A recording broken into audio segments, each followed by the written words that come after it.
The wind howled through the mountain pass like a wounded animal, carrying with it the promise of another brutal winter. Clara Whitmore pulled her worn shawl tighter around her shoulders as she stood in the doorway of her cabin, watching the first snowflakes of the season drift down from the gray Wyoming sky. 2 winters had passed since James died, yet she still found herself listening for his footsteps on the porch, waiting for the familiar creak of the door that would never come again. The cabin sat nestled in a valley near the territorial border, surrounded by towering pines that groaned under the weight of accumulating snow. It was a lonely place, miles from the nearest settlement, but Clara preferred it that way.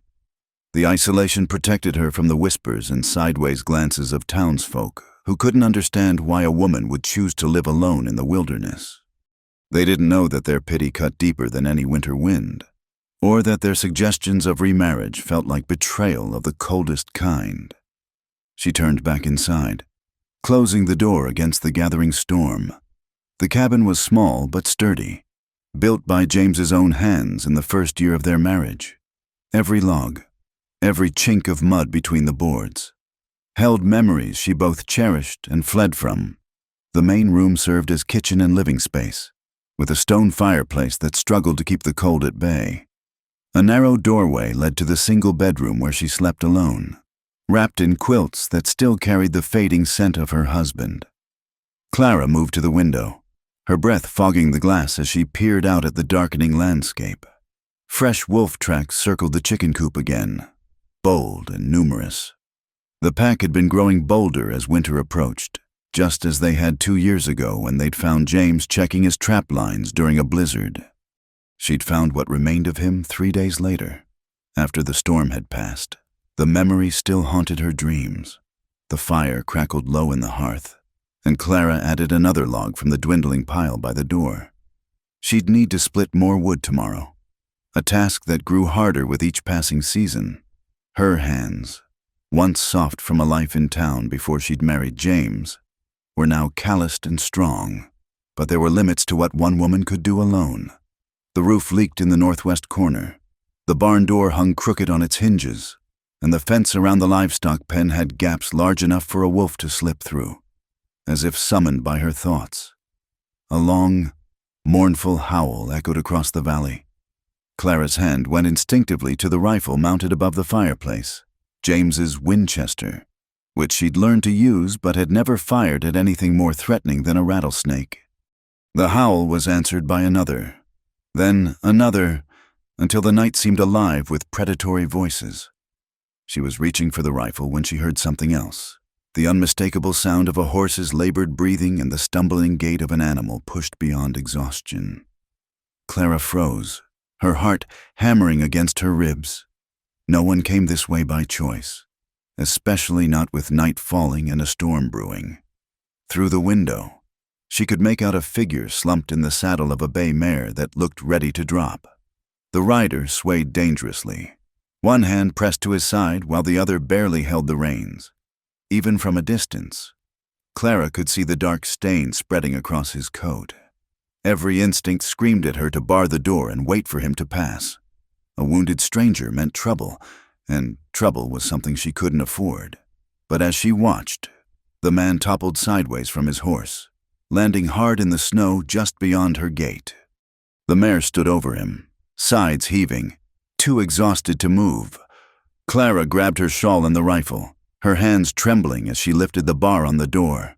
The wind hit her like a physical blow, driving snow into her face as she stepped onto the porch. The stranger hadn't moved. In the fading light, she could see he was a tall man, lean and weathered, dressed in the worn leather and denim of a cowboy. Blood seeped from a wound in his thigh, staining the snow crimson. She approached cautiously, rifle raised. "Mister, can you hear me?" A groan escaped his lips, and his eyes fluttered open, gray eyes. She noticed the color of winter storm clouds. He tried to focus on her face, then on the rifle. "Ma'am," he rasped, his voice barely audible above the wind. "Don't mean. No harm. Just need—" His eyes rolled back, and he went limp. Clara stood frozen, the rifle growing heavy in her hands. She could leave him here. It would be the safer choice. Come morning, The cold would have done its work, and she could bury another body in the small cemetery plot where James lay. But something in the man's face, perhaps the way pain had etched lines around his eyes, or the careful way he'd tried to speak even while dying, made her lower the weapon. "Damn fool," she muttered, though whether she meant him or herself, she couldn't say. Getting him inside proved harder than she'd anticipated. He was heavier than he looked, all lean muscle and sinew, and the wound in his leg had left him dead weight. Clara had to half drag, half carry him to the porch, leaving a bloody trail in the snow. By the time she'd hauled him through the door, her back screamed in protest, and her skirts were soaked with blood and melting snow. She laid him on the rug before the fireplace, then hurried to bolt the door. The mare would have to fend for herself tonight. Clara had her hands full with the rider. In the firelight, she could better assess his condition.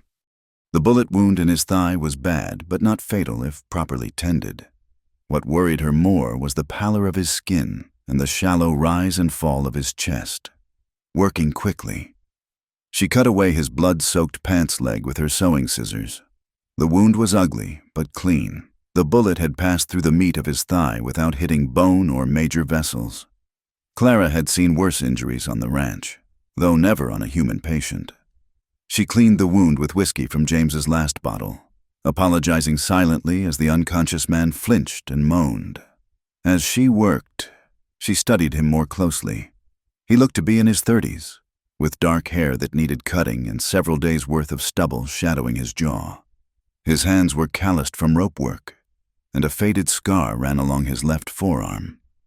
Everything about him spoke of a hard life lived under open skies, the kind of man who might bring the very trouble she sought to avoid. Clara bandaged the wound as best she could, then faced a dilemma. She couldn't leave him on the floor, but moving him to the bedroom, to the bed she'd shared with James, felt like a violation. In the end, practicality won. She dragged him to the bedroom, using a blanket as a makeshift stretcher, and managed to heave him onto the bed. He groaned but didn't wake, which was probably a mercy for them both. She built up the fire in the bedroom's small stove, then returned to clean up the blood from the main room. Outside, the storm had arrived in earnest, wind rattling the windows and snow piling against the walls. Somewhere in the darkness, wolves howled their disappointment at losing potential prey. Clara found the stranger's saddlebags by the door where she'd dropped them. Inside were the usual supplies: ammunition, hardtack, a few coins, and a water-damaged letter she didn't feel right reading. No identification, nothing to say who he was or why he'd been shot. The lack of information should have worried her more than it did. She checked on him again as midnight approached. His breathing had steadied, and some color had returned to his face, in sleep. The hard lines around his mouth softened, making him look younger, almost vulnerable. Clara caught herself studying the angle of his jaw, the way his dark lashes lay against his cheeks, and turned away, ashamed. James had been gone 2 years, but noticing another man still felt like betrayal. The stranger stirred, his eyes opening to fix on her with surprising clarity. "Water," he whispered. Clara fetched a cup from the kitchen, supporting his head as he drank. He managed a few sips before exhaustion pulled him under again. This time, just before he slipped away, he whispered something that made her blood run cold. "Thank you, Clara." She jerked back, nearly dropping the cup. How did he know her name? Who was this man, and what had she let into her home? But his eyes had closed again, his breathing deep and even. Clara stood there for a long moment, fear and curiosity warring in her chest. Finally, she did the only thing she could do. She pulled a chair close to the bed, loaded the rifle, and settled in to wait for morning. The storm raged on, sealing them together in the small cabin. In the bedroom stove, the fire popped and hissed. The stranger slept, occasionally muttering words she couldn't catch. And Clara kept her vigil, caught between the urge to trust and the fear of what morning might bring. While outside, in the howling darkness, the wolves circled ever closer. Dawn broke gray and bitter over the mountains, the storm having blown itself out during the night. Clara woke with a start in her chair, neck stiff and rifle still clutched across her lap. The stranger, she still didn't know his name, lay quiet in the bed, his breathing steady but labored. In the pale morning light filtering through frost-covered windows, she could see the fever had taken hold, beading his forehead with sweat despite the room's chill. She rose quietly, bones protesting the night spent in the hard chair, and moved to check his wound. The bandages were soaked through with blood and fever sweat. As she peeled them back carefully, he stirred, gray eyes focusing on her with surprising lucidity. "You stayed up all night," he said, voice rough as sandpaper. "It wasn't a question. Someone had to make sure you didn't die and leave me with another body to bury." Clara replied, trying to keep her tone businesslike as she examined the wound. The edges were inflamed, but not infected. Yet, a ghost of a smile touched his lips. "Practical. I like that in a woman."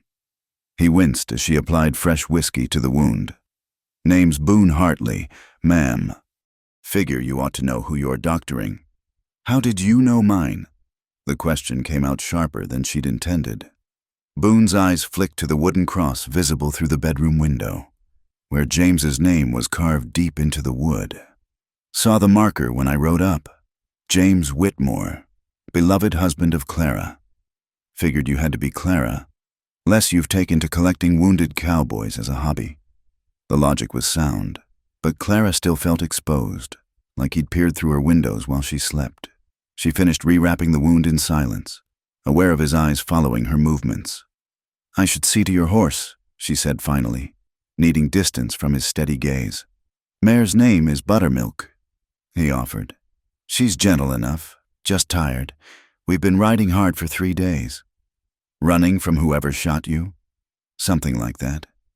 He didn't elaborate, and Clara didn't push. Some knowledge was more dangerous than ignorance. Outside, she found Buttermilk huddled against the barn wall, ice crystals forming on her mane. The horse nickered softly as Clara approached with a bucket of oats and fresh water, while the mare ate. Clara examined her for injuries, finding only exhaustion and the signs of hard travel. Good horses were worth their weight in gold out here, whoever Boone Hartley was. He took care of his mount. The barn was in worse shape than she'd realized. Snow had drifted through gaps in the walls, and the roof beams sagged ominously. Clara made a mental note to shore it up before the next storm, then laughed bitterly at herself, as if she had the strength or skill for such work. Each season, the homestead fell a little further into disrepair, and she was running out of things to sell to pay for supplies. When she returned to the house, arms full of firewood, she found Boone attempting to sit up. His face had gone white with the effort. "You'll tear those stitches and bleed all over my clean sheets," she warned, dropping the wood by the fireplace. "Need to check my gear," he gasped, falling back against the pillows. "Your gear is fine, though if you're looking for your colt, I've put it somewhere safe until I know you better." He studied her with those storm cloud eyes. "Smart woman, though if I meant you harm, ma'am, I'd be a damn fool to try it with a bullet hole in my leg." Clara built up the fire, aware of him watching her. It had been so long since she'd had another person in the house that his presence felt overwhelming, like the walls had shrunk overnight. When she'd married James and moved to the homestead, the isolation had been romantic, a private world for just the two of them. Now it felt like being trapped in a small box with a wild animal. Wounded, perhaps, but still dangerous. "I'll pay you for your trouble," Boone said quietly. "Soon as I can ride again. I don't want your money." "Then what do you want?" The question hung between them, loaded with possibilities. Clara kept her back to him, stirring the pot of beans she'd set to heat. What did she want? For James to walk through that door, whole and laughing. For the wolves to vanish. For the strength to maintain the homestead alone. None of those were things this stranger could give her. "I want you to get well enough to leave," she said finally. "That's all." Over the next 3 days, they developed an uneasy routine. Clara tended his wound, cooked simple meals, and went about her chores while Boone slept fitfully, fighting off fever, On the fourth morning, she woke from her usual nightmare, James screaming her name while wolves tore at him, to find the main room empty, the front door standing open. Panic seized her. Had he left? Been taken? She grabbed the rifle and rushed outside, only to find Boone leaning against the porch rail, fully dressed despite his injury. He'd somehow made it to the barn and back, checking on Buttermilk. "You damn fool!" Clara snapped, fear making her voice sharp. "You can barely stand." "Fence is broken in 3 places," he said calmly, as if she hadn't spoken. "Roof beam in your barn is about to give way, and those wolves have been testing your defenses every night." He turned to face her, and she was struck again by how his eyes seemed to see straight through her. "I can help. I didn't ask for your help?" "No, ma'am, you didn't, but I'm offering anyway. It's the least I can do for your hospitality." "My hospitality came at gunpoint, if you recall." That ghost smile returned. "Best kind, in my experience, means a person's careful." He shifted his weight, trying to hide a wince. "I'm not Charity, Mrs. Whitmore. I work for my keep, always have." Clara wanted to refuse, to send him on his way before... Before what? Before she got used to having him around? Before the loneliness became bearable again? But as she looked at the sagging fence, the barn door hanging askew, she felt the weight of 2 years' worth of problems pressing down on her shoulders. "You can barely walk," she pointed out. "I can sit and mend tack, sharpen tools. Once this leg heals a bit more, I can do the heavy work." He paused, reading her hesitation. "Just until the weather breaks, then I'll be on my way." The wind gusted, rattling the loose boards on the barn. Somewhere in the distance, a wolf howled, answered by another. Clara thought of the dwindling wood pile, the holes in the roof, the fence that wouldn't hold against a determined predator. Pride was a luxury she couldn't afford. "Fine," she said. "But you work from the porch until that wound's properly healed. And you sleep in the main room. I'll make up a pallet by the fire." "Yes, ma'am." True to his word, Boone began earning his keep from the moment he could stay upright for more than an hour. He started with small tasks, mending leather, sharpening her tools until they gleamed, cleaning and oiling the rifle she'd neglected. Clara would find him on the porch, wounded leg propped up, hands busy with work while his eyes tracked the horizon. A week passed, then 2. The wound healed cleanly, and Boone graduated to larger tasks. He patched the worst holes in the barn wall, reinforced the sagging beam with lumber salvaged from an old shed. His movements were careful, measured, but Clara could see the strength returning to him day by day. What surprised her most was how quietly he worked. James had always filled the silence with chatter, stories, plans for the future. Boone spoke only when necessary, communicating more with actions than words. When he noticed her struggling with the water bucket, he began filling it each morning before she woke. When snow blocked the door one dawn, she found he'd already cleared a path. One evening, as she prepared dinner, she became aware of him watching her from his seat by the fire. "Something you need?" she asked without turning. "Just wondering when you last went to town for supplies." Clara's hands stilled on the knife she was using to slice potatoes. "I manage fine on my own." "Didn't say you didn't, but winter's coming on hard, and your stores are running low." She wanted to deny it, but he was right. The root cellar was nearly empty, and she was rationing everything from flour to coffee. "Town's a 2-day ride in good weather. Can't leave the stock that long. I could go for you." "No." The word came out too fast, too sharp. Clara forced herself to turn and face him. "I don't need charity, Mr. Hartley." "Didn't offer any. Thought maybe we could work out a trade. I help you get supplied for winter. You let me stay until my business is settled." What business? It was the first time either of them had directly acknowledged he was running from something. Boone was quiet for a long moment, firelight playing across his weathered features. "The kind that's better left undiscussed. Ma'am, nothing that'll bring trouble to your door. I promise you that." Clara studied him, this stranger who'd gradually become part of her daily routine. She thought of the careful way he moved through the house, never presuming, always respectful. The way he'd fashioned a lock for her bedroom door without being asked, understanding her need for that barrier between them. He was hiding something. Yes, but weren't they all? All right, she heard herself say. But I go with you. My money. My choices. Fair enough. Soon as this snow clears, we'll make the trip. That night, as Clara lay in her bed listening to Boone's quiet breathing from the main room, she realized the house no longer felt empty. The knowledge terrified her more than any wolf howling in the darkness. She'd survived grief by building walls around her heart, brick by brick, until nothing could touch her. Now this quiet stranger was dismantling them, one helpful gesture at a time. She pressed her face into James's pillow, trying to catch some lingering scent of him, but found only her own soap and the faint smell of wood smoke. Outside, snow began to fall again, sealing them into their strange domestic arrangement. And in the main room, Boone Hartley lay awake on his pallet, one hand resting on the Colt she'd returned to him, standing guard against dangers Clara didn't yet understand. The fever came on suddenly. 3 weeks after Boone's arrival, Clara found him collapsed by the woodpile, his face flushed and burning despite the morning's bitter cold. The wound on his leg, which had been healing well, now showed angry red streaks radiating outward, blood poisoning. The thing she'd feared most. Damn stubborn fool, she muttered, half dragging him back to the house. He was heavier than she remembered from that first night, or perhaps she'd grown weaker. By the time she got him inside, her arms trembled with exhaustion. She settled him on the pallet by the fire, then set about doing what she could.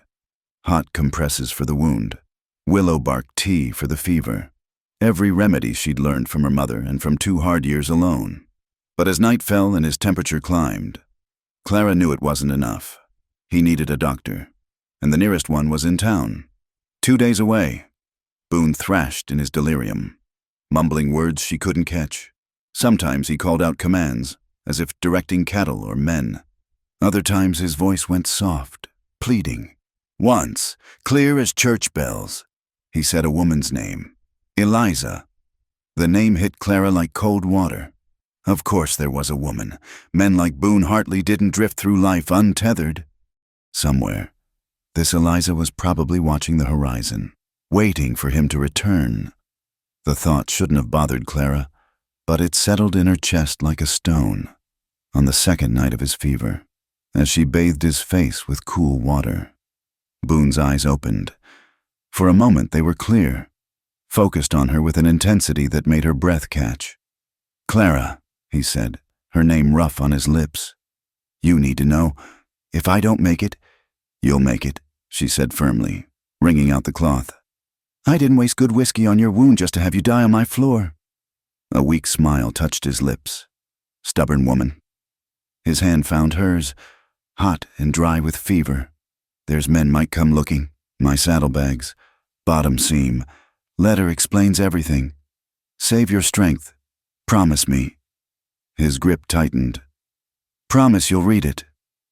I promise, Clara said, though the words felt like swallowing glass. Now rest. He held her gaze a moment longer, then slipped back into fevered dreams. This time, when he called for Eliza, Clara found herself wiping away tears she couldn't explain. The third night was the worst. Boone's fever spiked so high she could feel the heat radiating from him. He fought invisible enemies, nearly striking her once when she tried to hold him still. Words poured from him in delirium, fragments of a life lived hard and fast. She caught mentions of a brother, of cattle drives and gunfights, of promises made and broken. Clara did the only thing she could. She stayed with him. When he shivered, she piled on blankets. When he burned, she bathed him with cool water, trying not to notice the scars that mapped his body. A bullet wound here, a knife slash there. The old whip marks across his back that made her stomach turn. Whatever life Boone Hartley had lived, it hadn't been gentle. Near dawn, exhausted beyond measure, Clara found herself talking to fill the silence. She told him about meeting James at a church social, how he'd courted her with wildflowers and terrible poetry, about their first year on the homestead. so poor they'd lived on beans and dreams. About the morning she'd found out she was expecting, and the night she'd lost the baby, and how James had held her while she sobbed into his shirt. "He was a good man," she whispered, adjusting the compress on Boone's forehead. "Gentle, kind, everything a woman could want," she laughed bitterly. "And the wolves took him anyway, tore him apart while I sat here, safe and warm, not knowing he was dying just a mile away." Boone's hand moved, fingers brushing hers. She looked down to find his eyes open, aware despite the fever. "Not your fault," he managed. "I should have gone looking sooner, should have known when he didn't come home. Can't save everyone," Boone whispered. "Trust me, I know." Something in his voice, some deep well of pain, made Clara's throat tight. She turned his hand over, noting the calluses, the crooked finger that had been broken and poorly set. "Who couldn't you save?" But his eyes had closed again, leaving her question hanging in the dim room like smoke. The fever broke just before sunrise on the 4th day. Clara woke from where she dozed in her chair to find Boone watching her, his eyes clear for the first time in days. He looked wrung out, pale as winter morning, but the burning had passed. "You stayed," he said, voice barely a whisper. "Someone had to keep you from dying," Clara replied, echoing her words from weeks before. She rose, stretching cramped muscles. "I'll make some broth. Clara!" Her name stopped her at the door. "Thank you," she nodded, not trusting her voice, and escaped to the kitchen. Her hands shook as she built up the fire, and she had to stop twice to wipe her eyes. The relief was overwhelming. She hadn't realized until that moment how much she'd feared losing him. Not because she needed his help with the homestead, she told herself firmly, but because she couldn't bear to bury another man. That was all. Over the next days, Boone recovered with surprising speed. The infection retreated, leaving him weak but clear-headed. Clara maintained careful distance, going about her chores with brisk efficiency. But sometimes she'd catch him watching her with an expression she couldn't read, and her carefully maintained walls would tremble. One evening, as she prepared dinner, Boone limped to the table with his saddlebags. True to his word, he slit the bottom seam and withdrew a letter, yellowed and worn from handling. He set it on the table between them. "Might as well know what you've gotten yourself into," he said quietly. Clara dried her hands slowly, then picked up the letter. The feminine handwriting made her hesitate, but Boone nodded for her to continue. She unfolded it carefully and began to read. "My dearest Boone, if you are reading this, then I'm gone and you are keeping your promise. I know you blame yourself for what happened, but please, my dear friend, let that burden go. The sickness would have taken me whether you'd been there or not." The letter went on, written by a woman named Eliza Hartwell to Boone and her brother Samuel. She spoke of her illness, of her gratitude for their protection after her husband's death, and finally, of her last request, that they look after other women who found themselves alone and vulnerable in the harsh frontier. She was Samuel's sister, Boone said when Clara looked up. "Sam and I rode together for the box tea outfit. When she got sick, he asked me to help look after her. I promised him I would." His jaw tightened. "I was in town getting medicine when she passed. Sam never forgave me. Said if I'd been there, you couldn't have changed anything." Clara said softly, "Maybe not. But I gave my word to protect her, and I failed." He met her eyes. "Sam died last year, ambushed by cattle thieves. With his last breath, he made me promise again to help those who needed it, the way I couldn't help Eliza." A bitter smile touched his lips.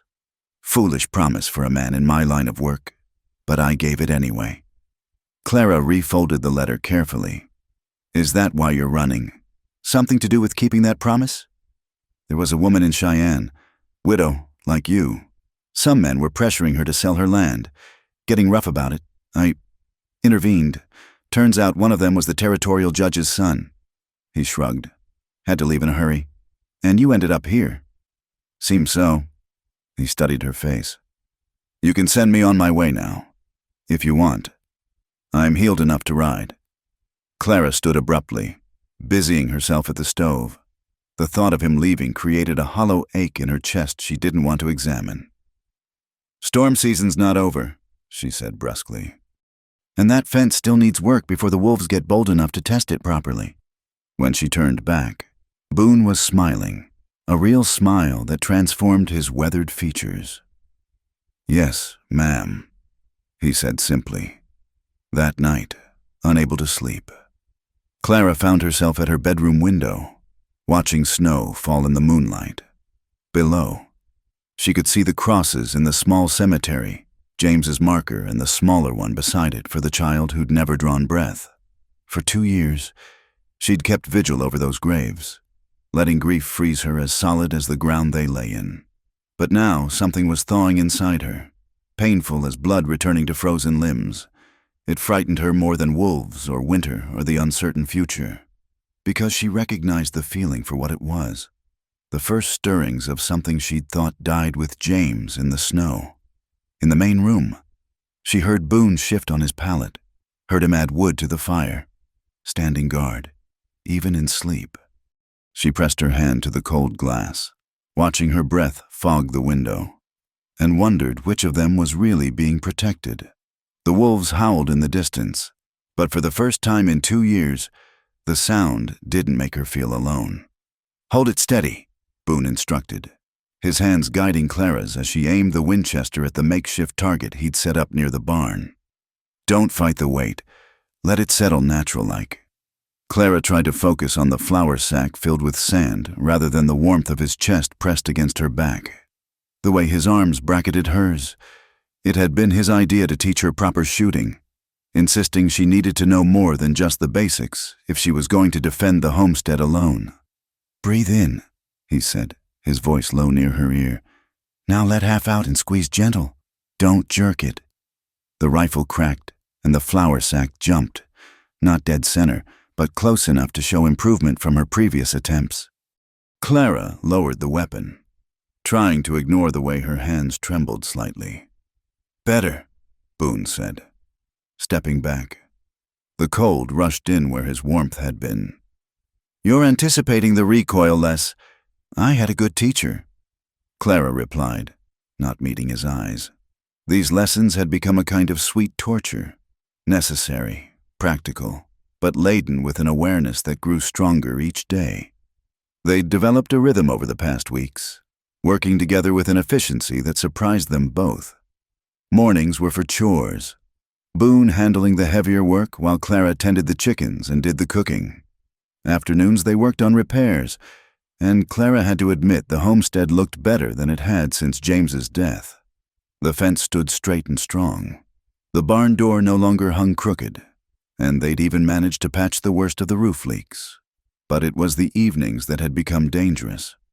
After dinner, they'd taken to sitting by the fire, Boone working on small repairs while Clara mended clothes or read from her small collection of books. Sometimes they talked, careful conversations about safe topics like weather and livestock. Other times they sat in companionable silence, the only sounds the pop of the fire and the wind outside. "We should set the wolf traps tomorrow," Boone said now, cleaning the rifle with practiced movements. "Found fresh tracks by the chicken coop again this morning." Clara nodded, watching his hands work. They were good hands, she'd decided, capable and careful, gentle with the animals despite their strength. She'd seen him coax her spooked milk cow with infinite patience, watched him handle tools with the same easy competence he did everything else. "I'll help," she said. "I should know how to set them myself." He glanced up at her, something flickering in those storm-gray eyes. "Planning on running me off soon?" The question hung between them, loaded with implications neither wanted to examine. Clara turned away, busying herself with hanging the ammunition pouch on its hook. "Storm season's not over," she said, falling back on her standard response. "No," Boone agreed quietly. "It's not." The next morning dawned clear but bitter cold. They worked together setting the traps, heavy steel things that required both strength and delicacy to position properly. Boone showed her how to stake them down, how to cover them with snow and debris, how to mark their locations so she wouldn't stumble into one herself. "Wolves are smart," he explained, demonstrating the proper tension on the spring. "They learn quick. You change your pattern every few days. Keep them guessing."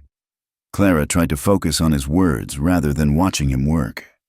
But when a weak section of snow gave way beneath her and she started to fall, his arms were around her instantly, pulling her back to solid ground. For a moment they stayed frozen like that, her back against his chest, his arms tight around her waist. "Careful," he murmured, his breath warm against her neck. Clara's heart hammered against her ribs. "I'm fine," she managed, but made no move to pull away. It was Boone who stepped back first, clearing his throat. "Should check that section. Might be a den underneath." They finished setting the traps in awkward silence. The easy camaraderie of the morning shattered. Clara found herself stealing glances at him, noting the way he favored his injured legs slightly in the deep snow, how the cold brought color to his weathered cheeks. When their hands accidentally touched reaching for the same tool, she jerked back as if burned. That evening, the tension followed them inside. Clara nearly dropped a plate during dinner, and Boone seemed unable to meet her eyes. Finally, she escaped to her bedroom, pressing her back against the closed door and trying to calm her racing heart. This was madness. She was a widow, still grieving her husband. Boone was a drifter, running from trouble, bound by a promise to protect women like her out of guilt and duty. Whatever she thought she felt was just loneliness. Nothing more. The fact that she looked forward to his quiet presence each morning, that she found excuses to work alongside him, that she lay awake listening to his breathing, none of it meant anything. A soft knock interrupted her thoughts. "Clara?" Boone's voice came through the door. "You all right?"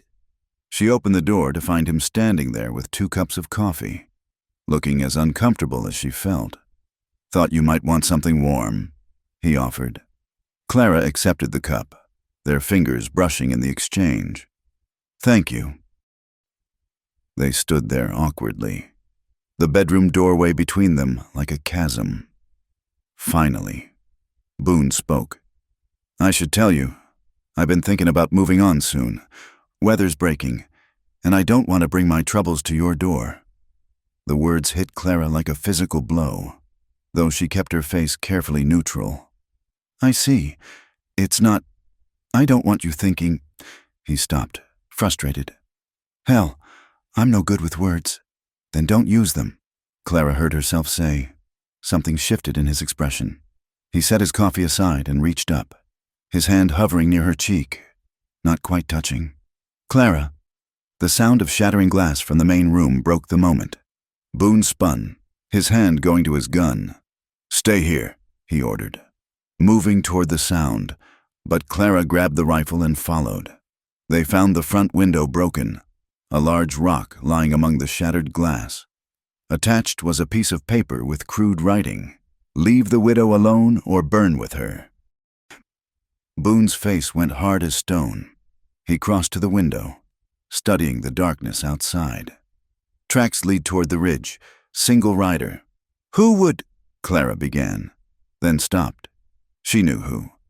Tom Morrison from town had been pressuring her to sell ever since James died, growing more insistent with each refusal. She'd thought he'd given up, but apparently, her apparent protection had stirred him to action. "This is why I should go," Boone said quietly. "My being here is making things worse for you." "Don't you dare!" Clara snapped, surprising them both with her vehemence. "Don't you dare make this about your guilt, or your promise, or whatever else you're carrying. Tom Morrison's been trying to run me off my own land for 2 years. You think he'd stop if you left? I could have a word with him, and prove him right, that I need a man to fight my battles." Clara shook her head. "No, we'll handle this my way. Which is, we'll go to town tomorrow, like we planned. Show them I'm not hiding, not scared, and we'll make sure Sheriff Watson knows about this threat." Boone studied her, and she saw something that might have been admiration in his eyes. "You're tougher than you look.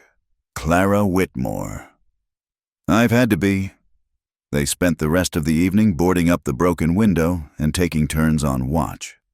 Clara insisted on taking a shift despite Boone's protests, sitting by the patched window with the rifle across her lap.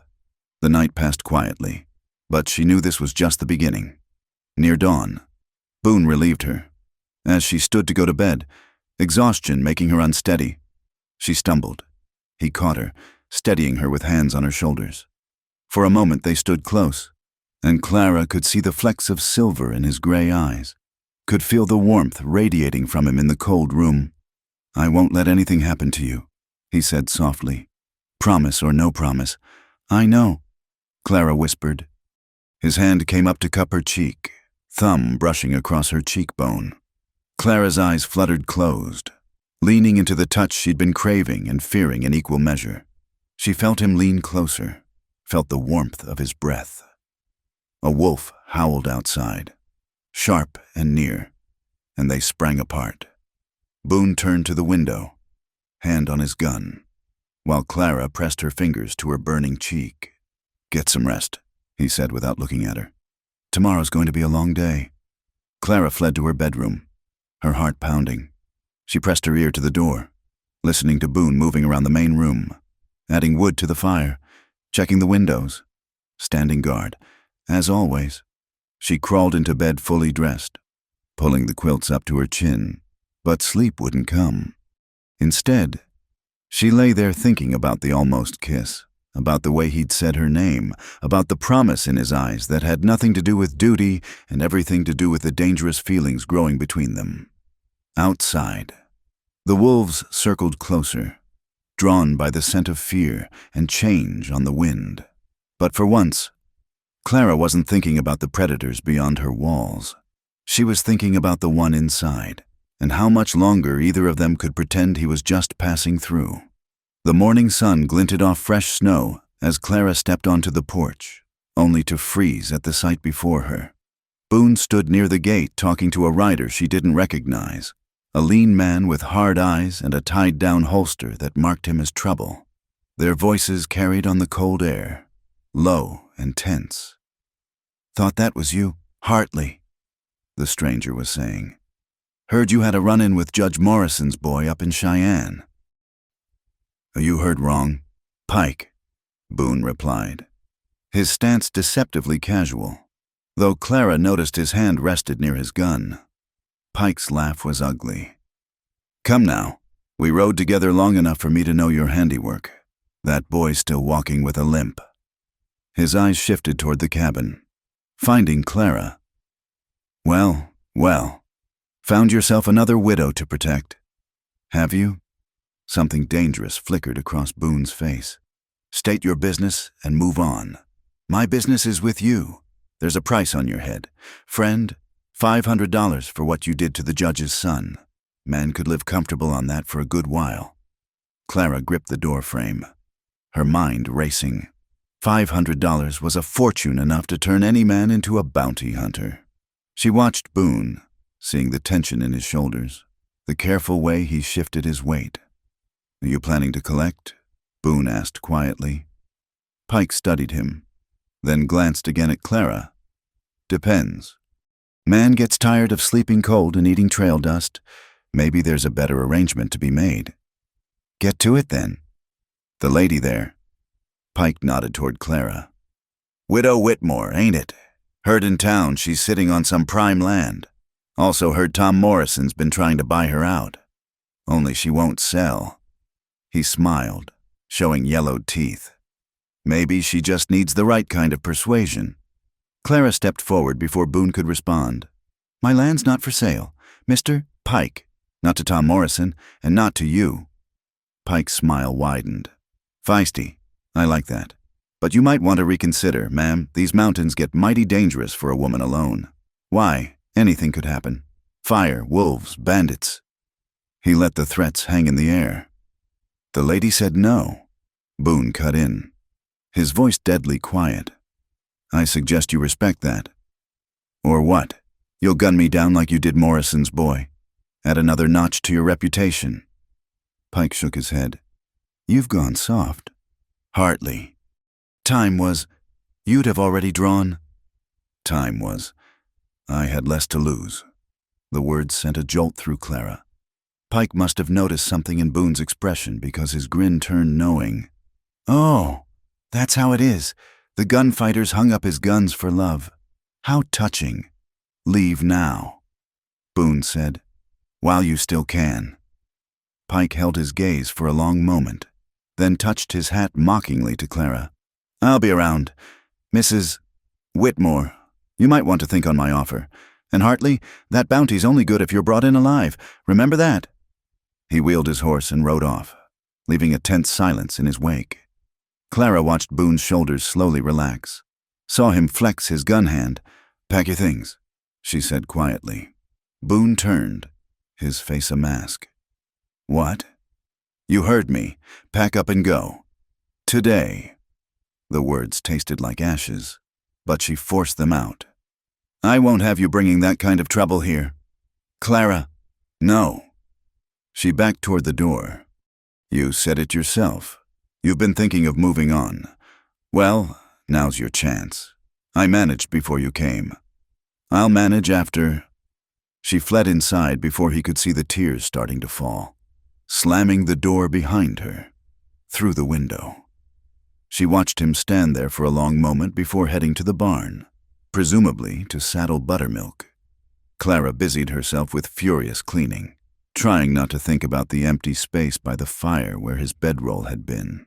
The tools he'd repaired still hanging on their hooks, the coffee cup he'd used that morning still sitting by the wash basin.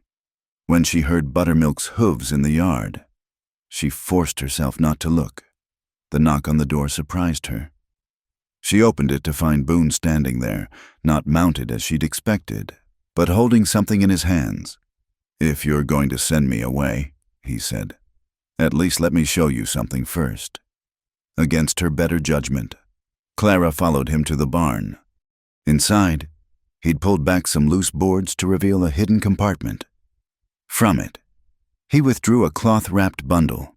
"My running stake," he explained, unwrapping it to reveal more money than Clara had seen in her life. $3,000, everything I saved from 10 years of cow work and other jobs. "Why are you showing me this?" "Because I want you to know I'm not here for your land, or because of some promise, or out of pity." He rewrapped the money and replaced it. "I've got enough to go anywhere, be anyone I want, but I'm here, until Pike or someone like him puts a bullet in you," Clara said bitterly. "And I get to bury another man, She bit off the words, but too late. Boone stepped closer. "Another man you what?" "Nothing. It doesn't matter. It does to me." He reached for her, but she backed away. "Don't you understand?" The words burst out of her. "I watched James ride out that morning. Sure he'd be back by nightfall. I kissed him goodbye like it was nothing, like I had 1,000 more kisses stored up. And then the wolves." Her voice broke. "I can't do that again. I won't. I'm not James," Boone said softly. "And those aren't the same wolves. No. Your wolves walk on 2 legs and carry guns." Clara wrapped her arms around herself. "At least with real wolves, you know where you stand." They stood there in the dusty barn, sunlight streaming through cracks in the walls, the moment stretching between them like a taut wire. Finally, Boone nodded slowly. "All right," he said. "I'll go, but I'm leaving the money." "What?" "Hide it wherever you want. If something happens to me, it's yours. If I make it through this mess, maybe I'll come back for it." He met her eyes. "Or maybe I'll come back for another reason." Before Clara could protest, he was gone, striding out of the barn toward Buttermilk. She followed, words crowding her throat. "Stay! Go! Be careful! I'm sorry, but none of them would come." She watched him mount up, settle his hat, check his weapons with the easy competence of a man who'd lived by them. "Boone!" she called as he turned Buttermilk toward the gate. He paused, looking back. "That night, when you were fevered, you called out for Eliza." Something shifted in his expression. "Did I?" "You sounded lost." He was quiet for a moment. "I was supposed to protect her. Failed at that like I've failed at most things that mattered." He touched his hat. "Take care of yourself. Clara." Then he was riding away. and Clara was left standing in the yard with $3,000 in her barn and a hole in her chest that felt bigger than all of Wyoming. That night, she found the letter he'd left on the kitchen table. His handwriting was cramped but clear. "Clara, the rifle's loaded and there's extra ammunition in the cabinet. I fixed the loose board in the chicken coop and reinforced the barn door. The wolves won't try the fence now that it's solid. If Tom Morrison gives you trouble, tell Sheriff Watson about the money Pike mentioned. Morrison won't want that kind of attention. I'm sorry for bringing danger to your door, but I'm not sorry for the rest. B." Clara read it twice, then held it to the flame of her candle, watching it burn. Outside, wolves howled in the distance, but the sound seemed fainter now, less threatening. She barred the door, checked the windows, and settled in for another long night alone. But this time, the loneliness felt different. Before, it had been the ache of something lost. Now it was the ache of something that might have been, if she'd been brave enough to reach for it. She thought of Boone riding through the darkness, watching for Pike or others like him, carrying the weight of other people's choices on his shoulders. In the morning, she told herself, she'd hide his money properly. She'd go on as before, managing the homestead alone, proving she didn't need anyone. The fence would hold, the roof wouldn't leak, and eventually, the ache in her chest would fade like all wounds did with time. But as she lay in bed that night, listening to the empty silence where his breathing should have been, Clara admitted the truth that had been growing in her heart like spring grass through snow. She didn't want to manage alone anymore.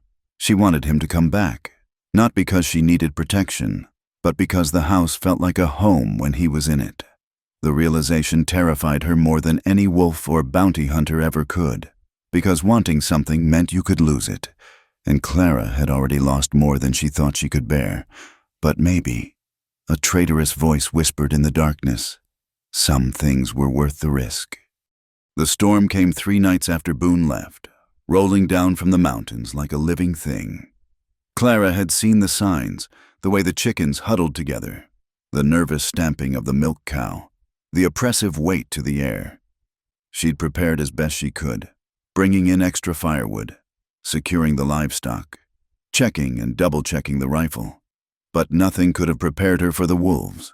They came with the snow, materializing from the white curtain like ghosts, more than she'd ever seen before. 7, maybe 8 shadows circling the homestead with predatory patience. Clara watched from the window, her hands steady on the Winchester, counting shapes in the swirling darkness. The first test came at the chicken coop. 2 wolves worked together, one distracting while the other searched for weakness in the reinforced structure. Clara fired a warning shot, the sound cracking through the storm, and they melted back into the night. But they didn't go far. She could hear them calling to each other, coordinating like an army planning siege. Hours crawled by. Clara moved from window to window, tracking movement, rationing her ammunition. The wolves grew bolder as the night wore on, testing the barn door, prowling along the fence line. One massive gray male seemed to lead them, scarred and cunning, keeping just out of rifle range while sending others to probe her defenses. Near midnight, they found the weak spot, a section of fence near the back of the property where snow had drifted high enough to nearly cover the rails. Clara watched in growing horror as 2 wolves scrambled over, landing inside the perimeter. The chickens erupted in terrified cacophony. She grabbed the rifle and her coat, then stopped at the door. Going outside meant leaving the safety of the cabin, exposing herself to attack from multiple directions. But if she didn't defend the livestock, she'd lose everything that kept her alive through winter. The memory of James flashed through her mind, how he'd gone out to check the trap lines, sure of his ability to handle whatever the wilderness threw at him, how she'd found him 3 days later, or what the wolves had left. Clara's hands shook as she lifted the bar on the door. Then, cutting through the wind and snow, she heard it, the pounding of hooves, a rider pushing hard through the storm. Boone burst into the yard like vengeance itself, Buttermilk's sides heaving, his duster whipping behind him. He was already firing before his boots hit the ground, the Colt in his hand speaking thunder. One wolf yelped and tumbled. Another fled back over the fence. "Get inside!" he roared at Clara. but she was already moving. Rifle raised, together they fought, backs to the cabin wall, covering each other's blind spots. Clara's Winchester cracked steady counterpoint to Boone's pistol. The wolves circled, testing, probing, but the concentrated fire kept them at bay. When the gray leader tried to rush their position, Clara put a bullet so close to his head that he tumbled backward, snarling. Then, as suddenly as it began, it was over. The pack melted into the storm, leaving 2 of their number dead in the blood-stained snow. Clara stood shaking, rifle still raised, unable to believe they'd really gone. "Clara!" Boone's voice was rough. "You hurt?" She turned to answer and saw the blood soaking through his coat at the shoulder. "You're shot." "Pike found me in town. We had a disagreement." He swayed slightly. "Figured I'd better get back here before—" His knees buckled. Clara caught him, staggering under his weight, and somehow managed to get him inside. Blood was everywhere. His coat, her hands, the floor. She worked with desperate efficiency, cutting away fabric to reveal an ugly wound where a bullet had torn through the muscle of his shoulder. "Pike," she asked, packing the wound with clean cloth. "Won't be bothering anyone anymore." Boone's face was gray with pain and blood loss. "Neither will Tom Morrison." Sheriff Watson was very interested to hear about their arrangement. "Stop talking," Clara ordered, but her voice shook. There was so much blood. Too much. She worked through the night, cleaning and stitching the wound, forcing whiskey between his lips for the pain, piling blankets on him when the shivering started. The storm raged on, sealing them in their own small world of firelight and shadow. Sometime near dawn, Boone's fever spiked. He thrashed and muttered, lost in delirium. Clara held him down, afraid he'd tear the stitches, whispering soothing nonsense as he fought invisible enemies. When he called for Eliza, she didn't flinch. When he called for her, she had to blink back tears. "Shouldn't have left," he mumbled, eyes bright with fever. "Promised to protect. Failed again. You came back," Clara whispered. "You didn't fail. You came back." His hand found hers. Grip, desperate. "Couldn't stay away. Tried. God knows I tried. But you're under my skin.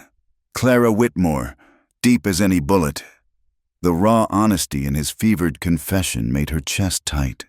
She squeezed his hand, anchoring him through the worst of it, and made her own confession to the unhearing night. "I didn't want you to stay away." By morning, the fever had broken and the storm had passed. Weak sunlight filtered through the windows, revealing a world transformed by snow. Boone slept deeply, his breathing even. Clara sat beside him, exhausted beyond measure, watching the steady rise and fall of his chest. She must have dozed, because she woke to find him watching her, gray eyes clear and aware. "You locked me out," he said softly. For a moment she was confused, then realized he meant before, when she'd sent him away. "I was scared." "I know." His good hand came up to touch her cheek. "So was I. Pike could have killed you. The wolves could have killed you." His thumb traced her cheekbone. "Seems we're both taking risks we swore we wouldn't." Clara turned her face into his palm, closing her eyes. "I thought you weren't coming back." "I tried to stay away, made it all the way to town before I realized something." His voice dropped. "I'd rather die defending your door than live knowing you were facing those wolves alone." The words broke something inside her, some last wall she'd built around her heart. She bent forward, pressing her forehead to his. "Don't talk about dying." "Clara," her name was a prayer on his lips. "I need to tell you—" "No." She pulled back, seeing the intent in his eyes. "Not like this, not when you're hurt and fevered and we're both exhausted. When you say it, if you say it, I want us both to be sure it's real." He studied her face, then nodded slowly. "All right, but Clara, it's real." She helped him drink some water, checked his bandages, built up the fire. Outside, she could hear the wolves had returned, drawn by the scent of blood. But they kept their distance now. They'd learned the price of testing this territory. As she worked, Clara felt something settle in her chest, a kind of peace she hadn't known in years. Boone was here, wounded but alive. The wolves were outside but couldn't get in, and somewhere between the terror of the night and the quiet of morning, she'd made her choice. "The money's still in the barn," she said conversationally, adding another log to the fire. "Good place for it," Boone replied, watching her with those steady gray eyes. "I was thinking," she kept her tone casual. "A ranch can always use a good hand. Someone who knows cattle, can mend fence, handle a gun when needed." "That's so?" "The pay's not much. Room and board, mostly. And the company can be prickly sometimes. But the position's permanent, if the right man wanted it." Despite his wound, Boone managed to sit up straighter. "And what would this right man have to do to prove himself?" Clara met his gaze directly. "He's already proved himself. He just needs to heal up and promise not to get shot again." "That's all?" "Well," she allowed herself a small smile, "he might have to put up with a stubborn woman who's too proud to admit when she's wrong and too scared to say what she really feels." "Sounds like a challenge," Boone said softly. "Good thing I never could resist one of those." The tension between them sparked like lightning, but Clara forced herself to stand, to keep things light. There would be time for the rest when he was healed, when they could come together as equals rather than patient and caregiver. For now, it was enough that he was here, that he'd chosen to come back, that she'd chosen to let him stay. As she moved to check the windows, Boone's voice stopped her. "Clara, that night, when you locked me out, what made you open the door?" She thought of those terrifying moments, hearing him fight the wolves alone, knowing she'd sent him out there. "I realized something," she said quietly. "The thing I was most afraid of had already happened. I'd already lost you, and I'd rather face 100 wolves than feel that way again." When she glanced back, Boone was smiling, that rare, true smile that transformed his weathered features. "Seems we're a matched pair, then."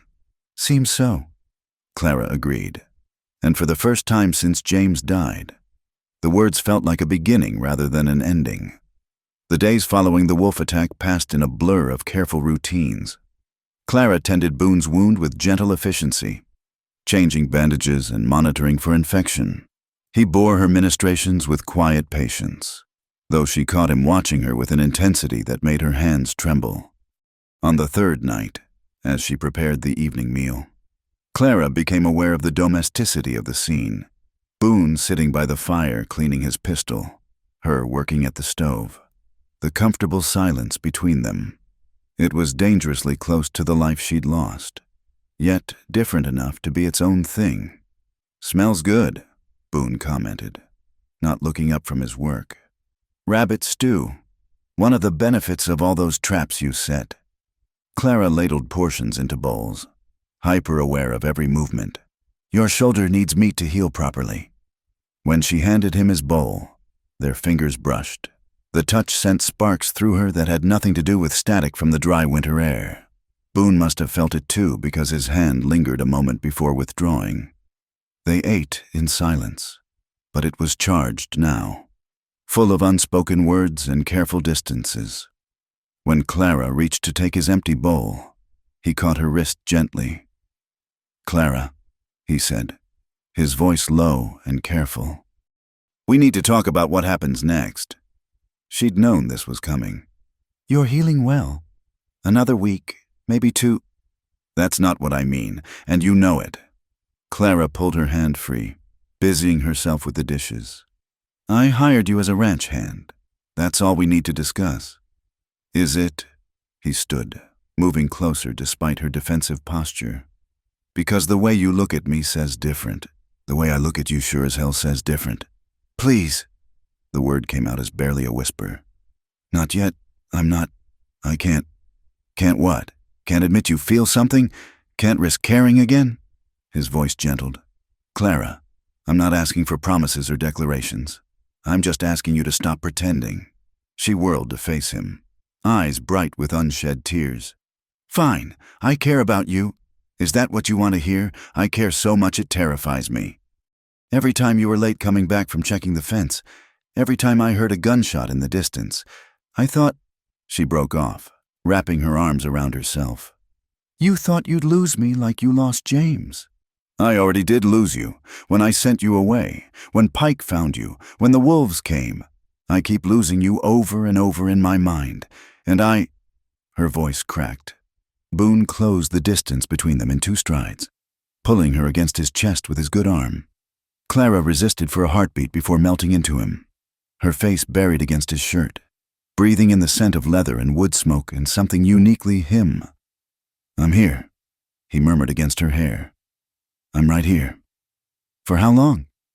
The question was muffled against his chest. "Until the next bounty hunter, the next widow who needs saving." He pulled back enough to tilt her chin up, forcing her to meet his eyes. "For as long as you'll have me. Longer, probably, because I'm too stubborn to leave even if you try to run me off again." Despite everything, Clara found herself almost smiling. "I noticed that about you." His thumb traced along her jaw, and the playful moment shifted into something deeper. "Clara, I need you to hear this. Really hear it. I'm not here because of any promise. I'm not here out of duty or guilt or some need to save you. I'm here because the thought of being anywhere else makes me feel hollow. You've gotten under my skin. Woman. Deep enough that digging you out would kill me." "Boone?" His name was part plea, part prayer. "I know you're scared. God knows I am too. I've made a mess of every good thing in my life, but you make me want to try anyway." Clara searched his face, seeing the truth written in every line and scar. Slowly, carefully, she reached up to touch his cheek. "I locked you out that night because I was terrified of losing you. But I've been locking you out every day since you arrived, haven't I? Keeping you at arm's length, calling you Mr. Hartley, pretending all I needed was a hired hand. You were protecting yourself. I understand that." "No," she shook her head. "I was being a coward, watching you fight those wolves, seeing you bleed, thinking I might lose you anyway. It made me realize something. James is gone. He's been gone for 2 years, and I've been so busy being his widow that I forgot how to be anything else." She took a shaky breath. "I don't want to be just his widow anymore. I want to see who Clara Whitmore might become if she stopped being so afraid." Something shifted in Boone's expression, hope mixing with desire. "And who might that be?" Instead of answering with words, Clara did something that surprised them both. She rose up on her toes and pressed her lips to his, soft and tentative. For a moment he stood frozen. Then his arm tightened around her waist, drawing her closer as he deepened the kiss. It was nothing like the sweet, chaste kisses she'd shared with James in their courtship. This was fire and need. 2 lonely souls reaching for warmth in the cold. When they finally broke apart, both were breathing hard. "Clara," Boone said roughly, resting his forehead against hers. "We should stop," she finished. "I know. You're hurt, and we should stop." But neither moved to pull away. They stood there, wrapped in each other, swaying slightly as if to music only they could hear. Finally, Clara stepped back, her cheeks flushed. "You should rest," she said, not quite meeting his eyes. "That shoulder needs—" He caught her hand, bringing it to his lips. "What it needs is to heal so I can hold you proper with both arms." The promise in his voice sent heat through her that had nothing to do with the fire.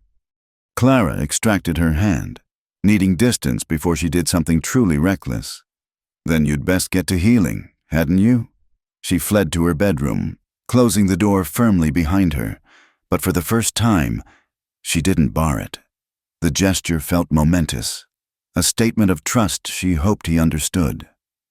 Lying in bed, Clara pressed her fingers to her lips, still feeling the burn of his kiss. Through the wall, she could hear him settling onto his pallet, the rustle of blankets, the soft groan as his shoulder protested the movement. Normal sounds that somehow seemed charged with new meaning. She thought of James, wondering if he'd approve. He'd been a practical man, not given to jealousy or possessiveness. "Want you to be happy, Clara Bird," he'd said more than once. "That's all I ever wanted." Maybe it was time to want that for herself, too. A soft knock interrupted her thoughts. "Clara, you all right?" She smiled in the darkness, ever protective. "Even now, I'm fine. Boone, go to sleep. Just checking. A pause. Thank you for the doctoring, for everything.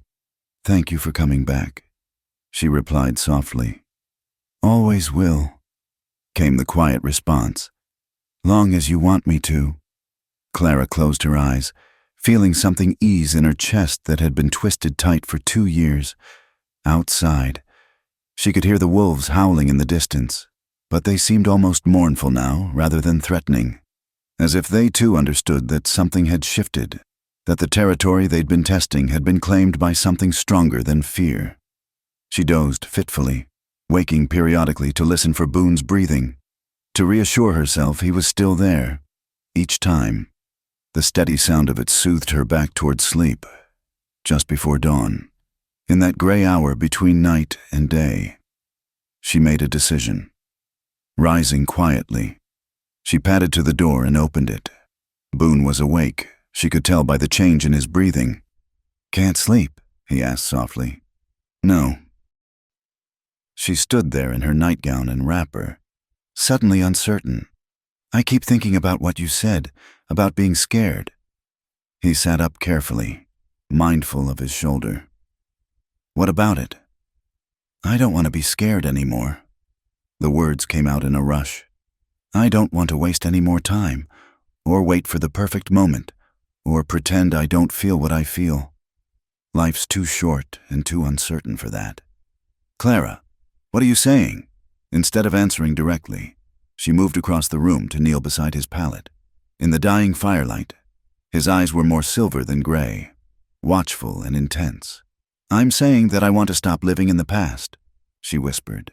"I want to see what the future might hold.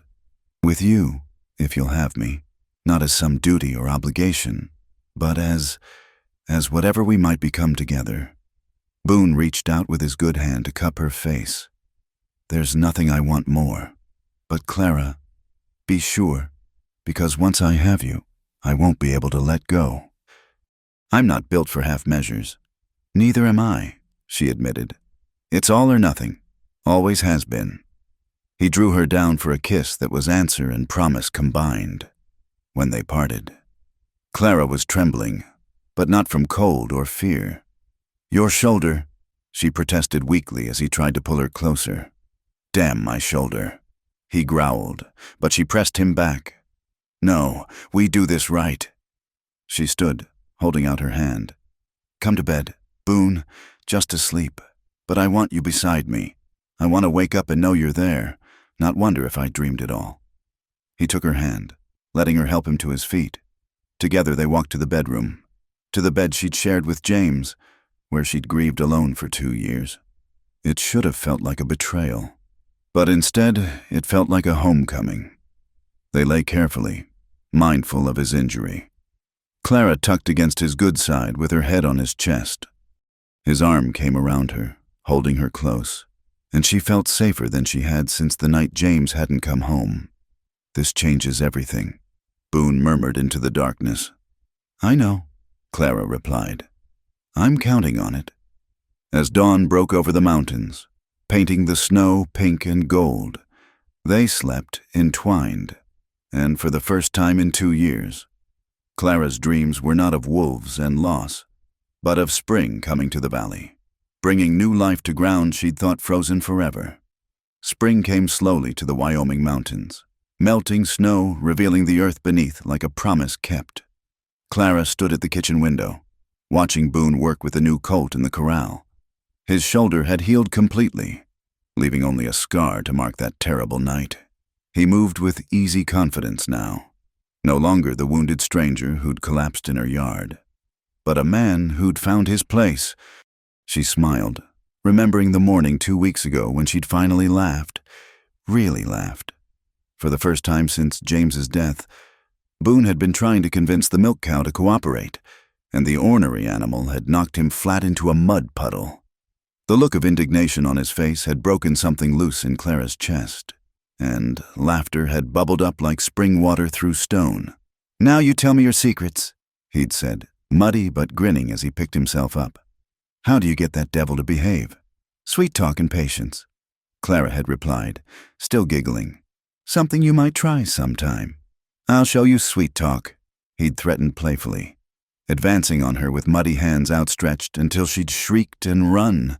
It was such a simple moment, but it marked the beginning of something new between them. The careful distance they'd maintained while he healed gave way to easy affection. They worked side by side, preparing for spring planting, their movements synchronized like dancers who'd found their rhythm. Now, watching him gentle the colt with infinite patience, Clara felt that familiar warmth bloom in her chest. They hadn't spoken of marriage, but it hung in the air between them, as inevitable as the seasons changing. She touched the window glass, tracing his outline, when movement on the road caught her eye. A wagon approached, unusual for their isolated homestead. As it drew closer, Clara recognized Mrs. Patterson from town, along with her husband and what looked like half the general store's inventory. "Boone," she called, stepping onto the porch. "We have company." He left the corral, falling into step beside her as the wagon pulled up. Mrs. Patterson, a formidable woman who'd always looked at Clara with disapproving eyes, climbed down with surprising agility. "Clara Whitmore," she announced, her tone brooking no argument. "We need to talk." Clara's stomach tightened. "Mrs. Patterson, what brings you all this way? You and this man here." She fixed Boone with a stern look. "The whole town's talking. Clara Whitmore, living in sin with some drifter. It's a scandal." "Now see here," Boone started, but Clara placed a hand on his arm. "Let her speak," she said quietly, though anger simmered beneath her calm. "I've come to give you a choice," Mrs. Patterson continued. "Either you make this arrangement respectable, or we'll have to reconsider your welcome in town. A woman has to think of her reputation." "My reputation?" Clara's voice could have cut glass. "Where was this concern for my reputation when Tom Morrison was threatening me? When I was trying to survive alone out here? That's different." "No, it's not." Clara stepped forward, and Mrs. Patterson actually backed up. "You want to know what's scandalous? It's leaving a widow to fend for herself because she won't remarry the first man who offers. It's gossiping about things you don't understand while wolves circle her door." "Clara," Boone said softly, but she wasn't finished. "This man saved my life. He's helped me keep this ranch running. He's shown me more kindness and respect than all your proper townspeople combined. If that's scandalous, then I'll wear that scandal proudly." Mrs. Patterson's face had gone red. "Then you're not welcome." "She's welcome anywhere I am."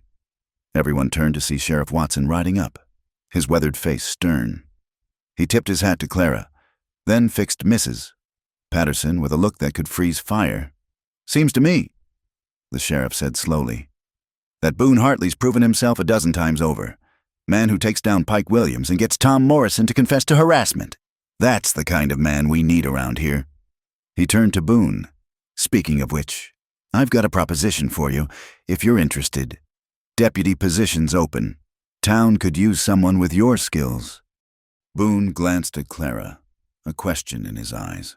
She nodded slightly, understanding passing between them without words. "Appreciate the offer, Sheriff," Boone said, "but I've got all I need right here, although," he paused, that ghost of a smile playing at his lips, "I might be convinced to help out when needed, if my future wife agrees. Of course." The words hung in the air like a thunderclap. Clara's heart stopped, then resumed at double speed. "Your future," Mrs. Patterson spluttered. "That's right." Boone turned to Clara, dropping to one knee right there in the muddy yard. "I hadn't planned to do this with an audience, but maybe it's fitting. Clara Whitmore, you saved me in every way a person can be saved. You gave me a reason to stop running, to stop living in the past. I'm not a rich man, and God knows I've got more scars than prospects, but I promise you this. I'll spend every day making sure you never face those wolves alone again." "Will you marry me?" Clara's vision blurred with tears. She looked at this man who'd entered her life like a storm and stayed like the spring, steady, renewing, necessary. "Yes," she whispered, then louder. Yes, Boone Hartley. I'll marry you. He stood and kissed her, right there in front of God and Mrs. Patterson and everyone. When they parted, the sheriff was grinning, and even Mr. Patterson looked pleased. Well, Mrs. Patterson said faintly, I suppose. That is, when will the wedding be? Soon as possible, Boone said, his arm around Clara's waist. I've waited long enough to make an honest woman of her. Clara laughed, the sound bright as morning. Seems to me I've been honest all along. It's the rest of you who needed convincing. In the end, Mrs. Patterson stayed for coffee, her disapproval melting in the face of Clara's obvious happiness. Plans were made for a simple wedding at the ranch, with Sheriff Watson officiating. As the wagon pulled away, loaded now with Clara's lists and measurements for a wedding dress, she and Boone stood together on the porch. You sure about this? Boone asked. Taking on a broken-down cowboy with a checkered past? Are you sure about taking on a stubborn widow who locks people out when she's scared? Every man needs a challenge. He pulled her close. Besides, I like the way you let me back in. That evening, as they sat by the fire planning their future, Clara felt James's presence like a benediction. She'd loved him truly and mourned him deeply, but it was time to let him rest. In his place, she'd found something different but equally precious. A love forged in hardship, tested by fire, strong enough to face whatever came. I want to expand the ranch, Boone was saying. Maybe get some cattle to go with those chickens, build a bigger barn, fix up that back room for whatever might come along. Clara smiled, understanding his meaning. Sounds like you're planning to stay a while. Forever, if you'll have me that long.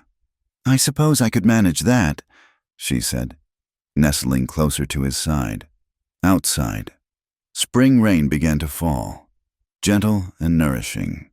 The wolves had moved on to easier territory, driven away by the strength of two people who'd chosen to face the wilderness together. And in the small cabin that had once echoed with loneliness, laughter rang out again, not an ending, but a beginning. The next morning brought sun and possibility. Clara stood in the doorway of the cabin, coffee in hand, watching Boone work with the horses. He caught her watching and waved, that rare, full smile transforming his features. She waved back, thinking how strange and wonderful it was that heartbreak could lead to healing, that saying goodbye to one love had made room for another. Ready to go to town? Boone called. That wedding dress won't order itself. In a minute, Clara replied. She took one last look around the homestead, at the sturdy fence they'd built together, the thriving garden plot, the small cemetery where James rested peacefully. Then she turned toward her future, represented by the man waiting patiently by the wagon, hand extended to help her up. Let's go, she said, placing her hand in his. I'm ready for whatever comes next. As they drove toward town, Clara realized the truth in those words. She was ready for marriage, for challenges, for joy and sorrow and everything in between, because she was no longer facing it alone. The wolves might return, storms would certainly come, but she had something now that no amount of hardship could take away, a partner who'd proven himself in battle, a love that had grown from the ashes of loss, and the courage to embrace life fully once again. Behind them, the homestead stood strong against the mountains, no longer a monument to grief, but a foundation for hope. And somewhere in those distant peaks, a wolf howled, not a threat now, but simply a reminder of the wildness they'd conquered together, and the domestic peace they'd earned on the other side. Thank you so much for listening to this Wild West love story. We'd love to hear where you're listening from. Drop a comment below and let us know what part of the world you're in.